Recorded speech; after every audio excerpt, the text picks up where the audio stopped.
Okay, in the last tutorial, we learned how to take clips, edit them, copy them, duplicate tracks, so that we can start building towards a song. So here I have 1, 2, 3, 4, 5, 6, 8 clips. Okay, and the exercise I'm asking you to do, I'm hoping that you'll do quite a few more variations, but this will be enough just to give us an idea of how to start piecing our song together. So this is the session view, and that's all we've really looked at so far. And in the session view, that's where we start building up our clips and the little bits and pieces that we want to put together and layer into an actual song. So in this screen, we can create things. We can start jamming, seeing what the different clips sound like when they're played together. And then we can end up recording into this view, which is known as the arrangement view. Now, if you look over on your right-hand side, you'll see these two buttons here, okay? And they'll switch between, but it's very easy to go back and forth just by hitting the tab key, okay? So once we have a bunch of our clips, I'm not gonna bother playing this to you because you're gonna hear it once we record it, but what you need to do is go up to the very top, and you see you have a transport control here, so play, stop, record, etc. You want to double click on the stop button, the square, and you're going to notice that these numbers are going to change to 111. It's going to send it right back to the beginning of the song, because if we start recording, then it's going to start recording somewhere in the middle here, and we want it to record right at the beginning. So I'm going to double click there, and now it says 111, and if we look over here, you can see, oops, sorry about that the playhead is right here, so I'm going to double click again.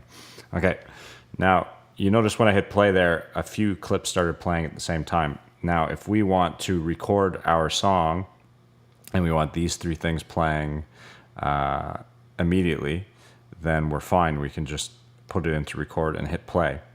But I think I just want to start with the drums. I want to start with a single clip. So I'm going to go through and I'm going to click on the squares underneath here, or I can go over and click stop all clips, or stop clips, and it's going to make sure that everything here is white. You're not going to see that any of these playheads look black anymore. So I've put it into record, okay? And I don't need to hit play because it'll start recording right away. If I start a clip, it's going to do the same thing. So arm the track and start. So I've got some drums here. Start playing that. And then maybe I want to introduce something else.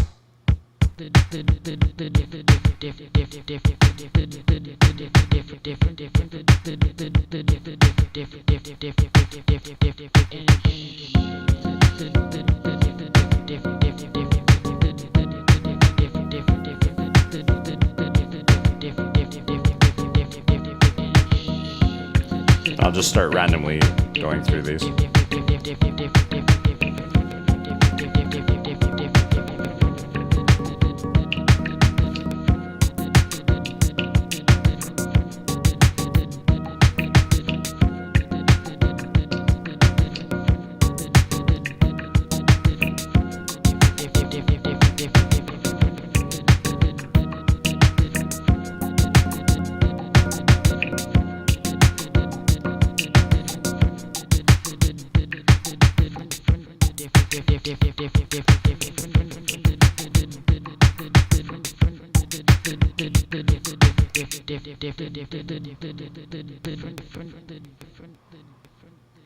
Okay, so I stopped everything.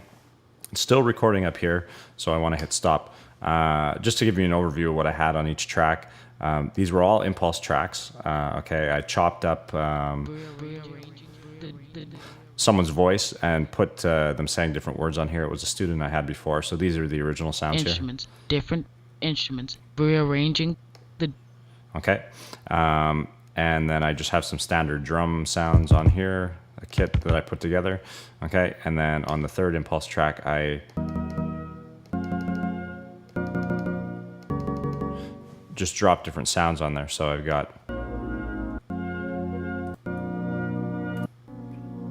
Okay, and I put those on there, and you notice I only used 2 different sounds. but they're pitched differently. If you remember, if we click on a track, we can edit some parameters. So here I transpose this one down 2 semitones, and if I click on that, you're going to notice that changed to 0. Same thing here, that one was at 0, and I brought in the same sample and I pitched it down a little bit. So these are the same sounds, they're just pitched differently. Now, we're going to learn simpler later, and doing melodic stuff like that is going to become a lot easier, and it's better suited to using it in simpler. But for this exercise, if you want to try bringing in melodic sounds, you can do that and chop them up. Okay, so that's what we had. We just recorded everything. I sort of jammed through the song, and now if I click on tab and go over here, I'm going to see everything that I recorded. So we can go back and hit play at any point. Okay, and you're going to see all the different changes. Now you see different colors here. If we go back to Impulse 1, you'll see that the clips were different colors. So that's where they are dropping in. You can double click in them, you can edit them, you can move them around. So if I want this one to be a bit longer, I can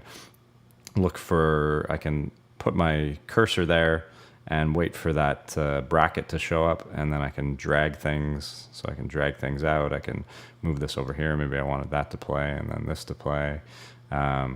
So you can do whatever you want. You can go over here and expand the tracks if you want to see all the note information, and all this stuff over here we're going to talk about in the next tutorial, because we're going to talk about automating volume and effects and all this kind of stuff.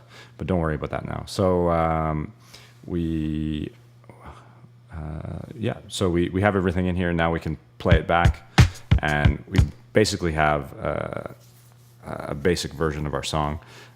So I think I'll leave it at that, and then we'll come back and we'll talk about how we can change effects and edit effects and make our simple performance a little more interesting over time.